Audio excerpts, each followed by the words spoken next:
Assalamualaikum warahmatullahi wabarakatuh. Kami dari kelompok 2 S2 Pendidikan Biologi pada mata kuliah Genetika Molekuler akan mempresentasikan tugas yang berjudul Chromosomal Microarray Testing Array Test dengan membahas mengenai tes genetik untuk mendeteksi kelainan pada kromosom dengan beranggotakan yang pertama saya Intan Cahya Pramdita NIM 009 dari Salma Septiana 012 dan Ainani Lutfia 014. Yang pertama adalah pengertian Chromosomal Microarray Testing.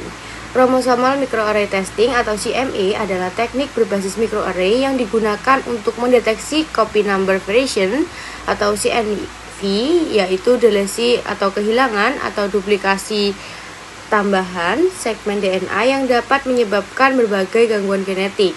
CMA ini memiliki resolusi yang lebih tinggi dibandingkan teknik karyotip konvensional. Adapun fungsi dari tes array sendiri yakni untuk mencari potongan kromosom yang hilang atau berlebih. Sedangkan untuk jenis potongan kromosom ini dapat dibedakan menjadi dua, yakni potongan kromosom ekstra disebut duplikasi, sedangkan potongan kromosom yang hilang disebut delesi. Selanjutnya adalah tahapan atau proses Chromosomal Microarray Testing atau CMA. Tahap yang pertama adalah pengambilan sampel. Di sini sampel DNA diperoleh dari pasien, biasanya melalui darah, air ketuban, atau jaringan lain. Tahap selanjutnya yakni isolasi DNA. DNA diekstraksi dari sel yang dimurnikan untuk memastikan kualitas yang baik sebelum dianalisis. Selanjutnya, labeling DNA. DNA pasien dan DNA kontrol diberi label fluorescent yang berbeda, misalnya merah dan hijau untuk dibandingkan. Hibridiasi DNA, DNA pasien dan DNA kontrol dicampur lalu ditempatkan pada chip microarray yang berisi probe DNA spesifik yang mencakup seluruh genom. Selanjutnya, tahapan pindai dan analisis fluoresensi. Scanner mendeteksi sinyal fluoresensi untuk menentukan apakah ada kehilangan atau kelebihan materi genetik. Selanjutnya, tahap interpretasi data di mana hasil dibandingkan dengan database genomik untuk menentukan apakah perubahan yang terdeteksi bersifat patogenik, kemungkinan patogenik, atau varian dengan signifikansi tidak diketahui atau VUS. Selanjutnya yakni tahap terakhir pelaporan hasil. Laporan yang diberikan kepada dokter atau genetika klinis mencantumkan CNV yang ditemukan, kemungkinan dampak klinis, dan rekomendasi tindak lanjut. Kemudian penjelasan selanjutnya yakni interpretasi hasil CMA. Tuh yang pertama yakni ada normal, no significant CNV detected, yang berarti tidak ditemukan delesi atau duplikasi signifikan sehingga tidak ada kelainan genetik yang terdeteksi. Kemudian yang selanjutnya ada patogenik CNV, yang berarti CNV yang diketahui menyebabkan gangguan genetik, berdampak pada kelainan jantung, gangguan imun, keterlambatan perkembangan. Kemudian yang selanjutnya ada jinak bening CNV, yang berarti CNV yang sering ditemukan pada populasi sehat tanpa efek klinis, tidak ada dampak klinisnya. Kemudian yang selanjutnya yaitu kemungkinan patogenik, likely pathogenic CNV, yang berarti CNV yang kemungkinan menyebabkan kelainan tetapi masih memerlukan penelitian lebih lanjut, berdampak pada gangguan perkembangan seperti autisme. Kemudian yang selanjutnya ada varian dengan signifikansi tidak diketahui, yakni yang berarti CNV yang belum cukup data untuk diklasifikasikan sebagai patogenik atau jinak.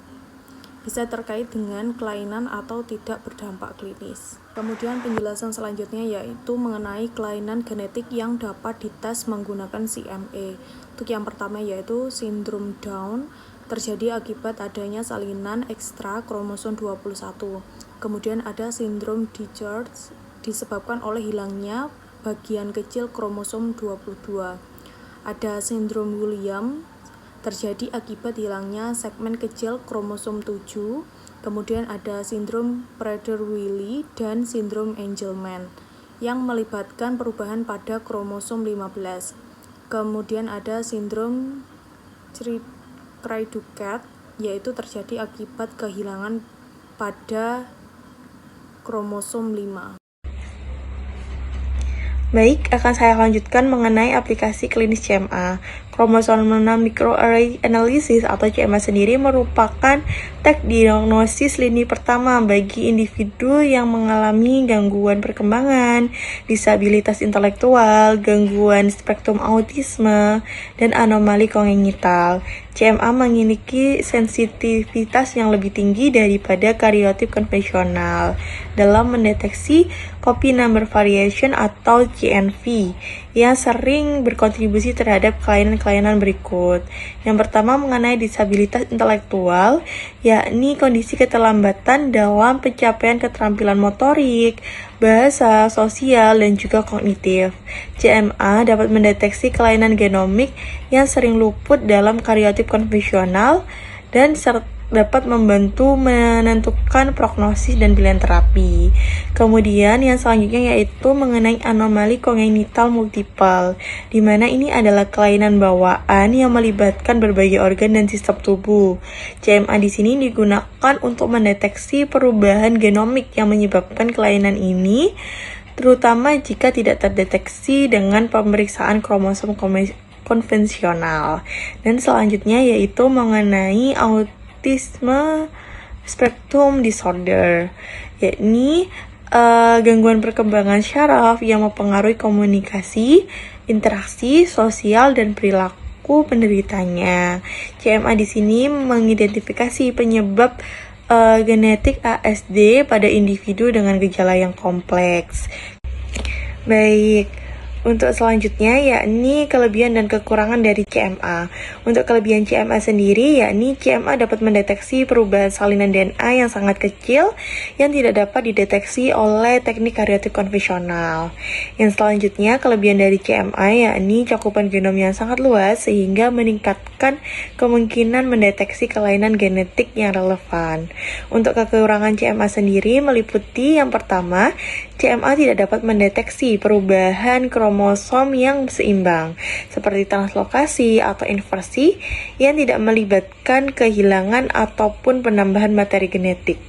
Dan selanjutnya, CMA dapat mengidentifikasi CNV yang signifikasinya belum diketahui, sehingga memerlukan interpretasi lebih lanjut dan juga memungkinkan pengujian tambahan.